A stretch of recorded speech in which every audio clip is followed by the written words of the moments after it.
क्या आपने कभी सोचा है कि आज अफगानिस्तान में इतनी अशांति क्यों है? हजारों साल से युद्ध और संघर्ष में फंसा यह देश कभी शांति का सुख क्यों नहीं भोग पाया?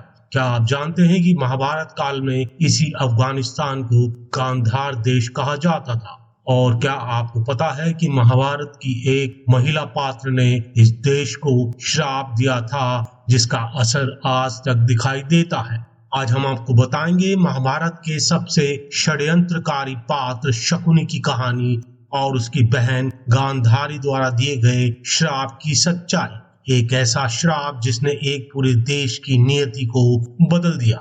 नमस्कार दोस्तों, आज के इस वीडियो में हम जानेंगे महाभारत के उस अनकहे रहस्य के बारे में जिसका असर आज भी दिखाई देता है। हम बात करेंगे गांधारी द्वारा अपने भाई शकुनी को दिए गए उस भयानक श्राप की जिसने एक पूरे देश का भविष्य बदल दिया। महाभारत के युद्ध के बाद जब कौरवों की हार हुई और पांडवों की जीत, तब गांधारी ने अपने सभी 100 पुत्रों को खोया था। आपने श्री कृष्ण को दिए गए गांधारी के श्राप के बारे में तो सुना ही होगा, जिसके कारण यदुवंश का नाश हुआ। लेकिन क्या आप जानते हैं कि गांधारी ने अपने भाई शकुनी को भी एक भयानक श्राप दिया था?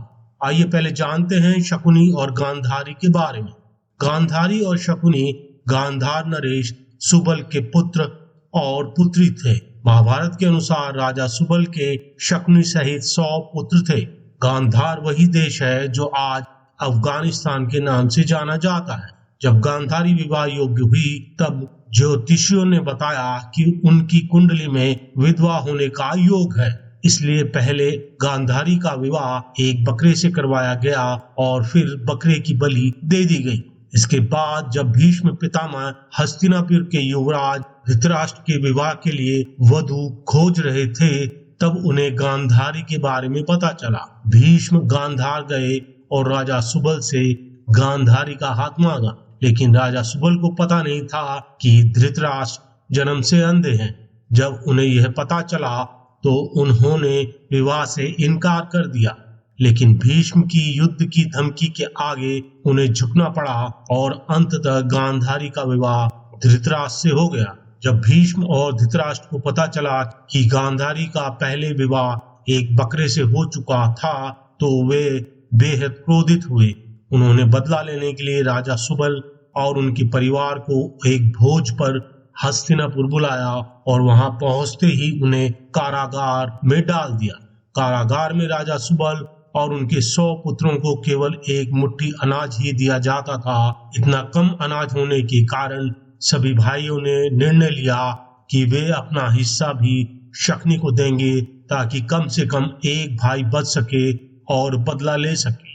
धीरे धीरे भूख से राजा सुबल और उनके सभी पुत्र मर गए सिवाय शकुनी के। मरते समय राजा सुबल ने शकुनी से वचन लिया कि वह अपने परिवार की मौत का बदला लेगा। उन्होंने शकुनी को अपनी हड्डियों से पासे बनाने का आदेश दिया और बताया कि ये पासे हमेशा उसकी आज्ञा मानेंगे। इतना ही नहीं, राजा सुबल ने शकुनी की एक टांग पर चाकू से घाव बना दिया ताकि उसे हमेशा अपनी प्रतिज्ञा याद रहे। इसके बाद शकुनी के मन में हस्तिनापुर के राज्य को बर्बाद करने की भावना घर कर गई। जब सभी की मृत्यु हो गई तब शकुनी ने धृतराष्ट्र से जीवन दान मांगा और धृतराष्ट्र ने उसे कारावास से मुक्त कर दिया। इसके बाद शकुनी अपनी प्रतिज्ञा पूरी करने के लिए हस्तिनापुर में ही रहने लगा। चौसर का खेल खेलने में माहिर शकुनी ने अपने भांजे दुर्योधन की रुचि चौसर के खेल में जगाई। वह दुर्योधन के साथ घंटों चौसर का खेल खेलता और उसे पांडवों के विरुद्ध भड़काता रहता था। धीरे धीरे शकुनी ने दुर्योधन के मन में पांडवों के प्रति इतनी ईर्ष्या और नफरत भर दी कि दुर्योधन पांडवों को पूरी तरह से समाप्त कर देना चाहता था।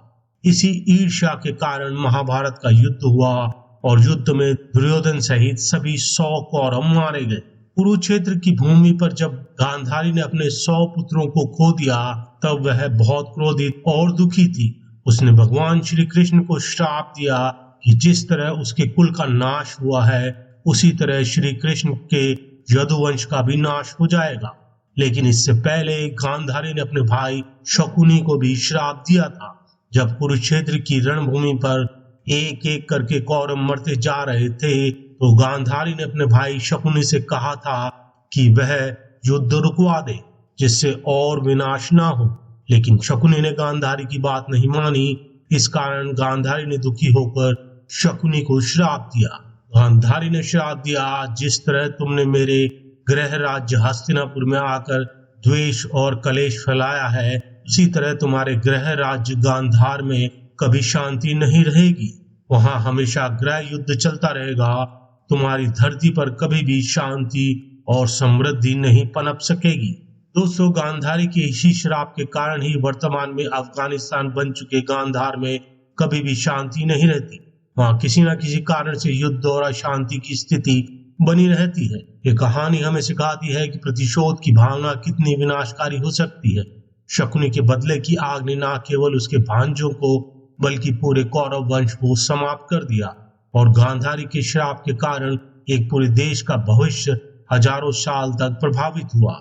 महाभारत के इस अनकहे रहस्य को जानने के बाद क्या आप भी सोचते हैं कि इतिहास और पौराणिक कथाओं का वर्तमान में गहरा संबंध है?